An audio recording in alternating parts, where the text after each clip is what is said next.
Hello friend, welcome to my new videos. दोस्तों, आपका हमारे यूट्यूब चैनल पर स्वागत है। दोस्तों, आज की वीडियो में हम जानेंगे श्वसन तंत्र के बारे में। आखिर हमारा श्वसन तंत्र कैसे काम करता है, आखिर श्वसन तंत्र हमारे जीवन में क्या भूमिका रखता है, आखिर श्वसन तंत्र के कारण हम ऑक्सीजन कैसे ले पाते हैं और आखिर हम श्वसन तंत्र के कारण कैसे जिंदा रह पाते हैं। यह सब जानकारी पाने के लिए वीडियो को एंड तक जरूर देखें। दोस्तों, वीडियो स्टार्ट करने से पहले आप हमारे चैनल को सब्सक्राइब कर दें और बेल आइकन बटन को प्रेस कर दें, जिससे कि हमारी वीडियो का नोटिफिकेशन सबसे पहले आप तक पहुंच जाए। चलिए दोस्तों, बिना देरी किए हुए हम रेस्पिरेशन सिस्टम के बारे में जानना शुरू करते हैं।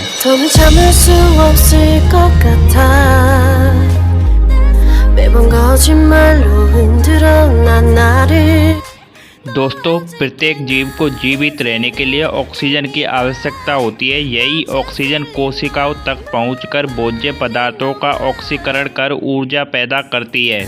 ऑक्सीजन हम सांस के साथ अंदर लेते हैं तथा कार्बन डाइऑक्साइड को बाहर निकालते हैं। ऑक्सीजन द्वारा भोज्य पदार्थों के ऑक्सीकरण के फलस्वरूप जल व CO2 का निर्माण होता है तथा ऊर्जा मुक्त होती है। यही श्वसन कहलाता है। हम इस वीडियो में श्वसन तंत्र से संबंधित निम्न टॉपिक के बारे में जानेंगे, जो इस प्रकार है। नंबर 1, श्वसन क्या है। नंबर 2, जंतुओं में श्वसन। नंबर 3, श्वसन तंत्र। नंबर 4, श्वसन तंत्र के अंग। नंबर 5, श्वसन तंत्र का कार्य। नंबर 6, श्वसन की प्रक्रिया। नंबर 7, श्वसन तंत्र काम कैसे करता है। दोस्तों, श्वसन शब्द अंग्रेजी भाषा के रेस्पिरेशन का हिंदी अर्थ है, जो लैटिन भाषा के रेस्पिरेट से बना है। रेस्पिरेट का अर्थ है सांस लेना। श्वसन की क्रिया पौधों तथा जंतुओं में अलग अलग प्रकार से होती है। श्वसन के अंतर्गत क्रमशः निःश्वसन तथा उच्छ्वसन 2 क्रियाएं होती हैं। श्वसन क्रिया में जो अंग भाग लेते हैं उन अंगों को श्वसन अंग तथा इस तंत्र को श्वसन तंत्र कहा जाता है। जंतुओं में श्वसन ऑक्सीजन को लेना तथा कार्बन डाइऑक्साइड का निष्कासन करना, यह एक ऐसी प्रक्रिया है जिसके द्वारा मनुष्य वातावरण से ऑक्सीजन को लेते हैं तथा कोशिकाओं में कुछ रासायनिक परिवर्तन के परिणाम स्वरूप उत्पन्न हुई कार्बन डाइऑक्साइड को बाहर निकालते हैं। एक स्वस्थ वयस्क व्यक्ति 250 ml ऑक्सीजन ग्रहण करता है तथा 200 ml कार्बन डाइऑक्साइड छोड़ता है। इस क्रिया में जो अंग भाग लेते हैं उन अंगों का श्वसन अंग तथा इस तंत्र को श्वसन तंत्र कहते हैं। यह क्रिया जीवन पर्यंत चलती है। इसके रुकने के परिणाम स्वरूप मनुष्य की मृत्यु हो जाती है। श्वसन क्रिया वास्तविक रूप से दोहरी क्रिया होती है। श्वसन तंत्र के अंतर्गत निम्नलिखित अंग आते हैं, जो इस प्रकार है। नंबर 1, नाक या नासिका। नंबर 2, ग्रसनी। नंबर 3, स्वर यंत्र। नंबर 4, श्वास नली या श्वास प्रणाल। नंबर 5, वायु नलियाँ। Number 6, diaphragm. नंबर 7, फेफड़े। नाक या नासिका। नाक पहला एवं सबसे महत्वपूर्ण अंग है। इसमें एक बड़ी गुहा होती है, जिस नासिका गुहा कहा जाता है, जो 2 भागों में एक पट द्वारा विभाजित रहती है। नासिका गुहा के आगे तथा पीछे 2-2 छिद्र या रंध्र होते हैं। नासिका गुहा का ढांचा अस्थियों एवं उपास्थियों से बना होता है। नाक के 2 भाग होते हैं, बाहरी कवच, यह उपास्थियों तथा कार्टिलेज का बना हुआ तिकोना फ्रेम होता है। त्वचा इसको ऊपर से ढके हुए होती है। नाक के अंदर की तरफ 2 नथुने होते हैं।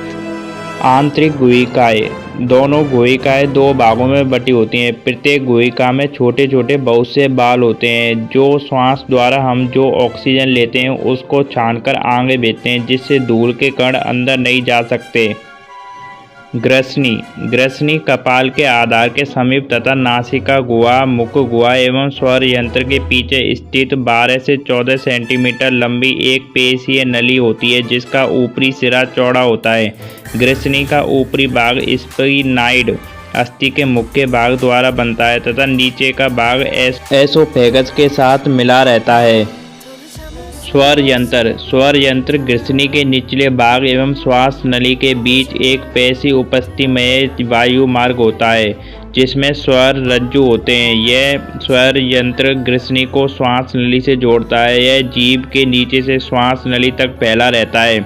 यौवन का प्रारंभ होने पर पुरुषों में स्त्रियों की अपेक्षा स्वर यंत्र अधिक तेजी से बढ़ता है। श्वास नली, इसे विंड पाइप भी कहते हैं। यह एक बेलनाकार नली होती है। इसकी लंबाई 10 सेंटीमीटर होती है तथा इसका व्यास 2 से 2.5 सेंटीमीटर होता है।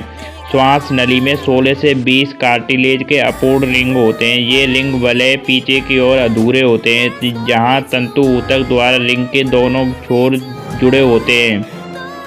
वायु नलियाँ, दोनों वायु नलियाँ श्वास नली से थोड़ा अलग होती हैं। दाईं ओर की वायु नली बाईं ओर की वायु नली की अपेक्षा थोड़ी छोटी, चौड़ी और सीधी होती है। ये दाएं और बाएं फेफड़े तक पहुंचती है। उसके बाद बहुत सी छोटी छोटी शाखाओं में बढ़ जाती है, जिन्हें हम वायु नलियाँ कहते हैं।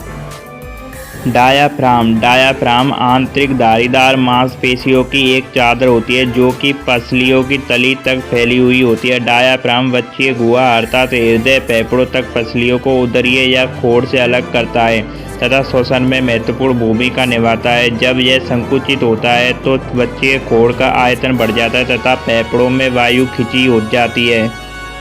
फेफड़े, मानव शरीर में 2 फेफड़े होते हैं। श्वास प्रक्रिया में इन अंगों का महत्वपूर्ण योगदान होता है। यह प्राणियों में एक जोड़े के रूप में उपस्थित होता है। फेफड़े की दीवार असंख्य गुहिकाओं की उपस्थिति के कारण स्पंजी होती है। यह वक्ष गुहा में स्थित होता है तथा इसमें रक्त का शुद्धिकरण होता है। रक्त में ऑक्सीजन का मिश्रण होता है और फेफड़ों का मुख्य कार्य वातावरण से ऑक्सीजन लेकर उसे रक्त परिसंचरण में प्रभावित करना और रक्त से कार्बन डाइऑक्साइड को अवशोषित कर उसे वातावरण में छोड़ना होता है। श्वसन तंत्र का कार्य, श्वसन तंत्र का महत्वपूर्ण कार्य शरीर की कोशिकाओं को निरंतर रूप से ऑक्सीजन की आपूर्ति कराना है। शरीर के सभी भागों में गैसों का आदान प्रदान इस तंत्र का मुख्य कार्य है। बिना ऑक्सीजन के मनुष्य जीवित नहीं रह सकता, क्योंकि यदि 4 मिनट से ज़्यादा समय के लिए किसी मनुष्य में ऑक्सीजन की पूर्ति रोक दी जाए तो प्राय मनुष्य की मृत्यु हो जाएगी। अतः जीवित रहने हेतु ऑक्सीजन की निरंतर आपूर्ति होना अत्यंत आवश्यक है। श्वसन तंत्र का दूसरा महत्वपूर्ण कार्य शरीर से कार्बन डाइऑक्साइड, जल वाष्प व अन्य व्यय पदार्थों को बाहर निकालना है। ये दोनों कार्य आंतरिक तथा बाहरी श्वसन के माध्यम से किए जाते हैं। श्वसन की प्रक्रिया, यह श्वसन की प्रक्रिया एक ऐसी प्रक्रिया है जिसके माध्यम से फेफड़े ऑक्सीजन लेने हेतु फैलते हैं। उसके बाद वायु को बाहर की ओर निकालने हेतु सिकुड़ते हैं। श्वसन की इस पूरी प्रक्रिया में सिर, गर्दन, वक्ष, उदर आदि की सभी मांसपेशियां शामिल होती हैं। हालांकि सामान्य श्वास में श्वसन की प्रमुख मांसपेशियां पसलियों की मांसपेशियां व डायाफ्राम ही होते हैं। श्वसन की प्रक्रिया में श्वसन या श्वास लेना व श्वसन छोड़ना या निश्वसन शामिल होते हैं। दोस्तों, आज की वीडियो में यह श्वसन तंत्र की जानकारी आपको कैसी लगी हमें कमेंट करके ज़रूर बताएं। और दोस्तों, हमारी वीडियो को लाइक और शेयर करना ना भूलें।